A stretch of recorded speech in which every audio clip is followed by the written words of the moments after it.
In today's tech video, I'm going to show you how to fix YouTube if it isn't working on your ONN Smart TV.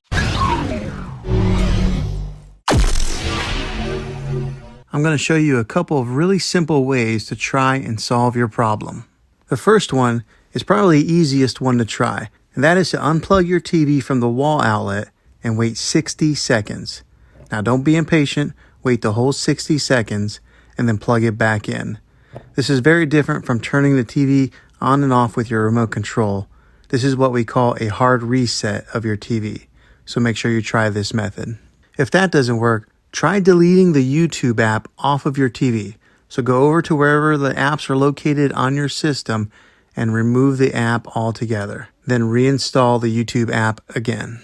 After you reinstall it, you might have to log back in with all your credentials, but hopefully this will work. Now, if this doesn't work, then something I would say to try is to go out and buy an affordable Roku stick or an Amazon Fire Stick, and you'll be able to access YouTube through one of those devices. And I'll put links in the description down below of where you can get one. Well, hopefully this video was helpful to you. If it was, go ahead and throw a thumbs up and hit that subscribe button.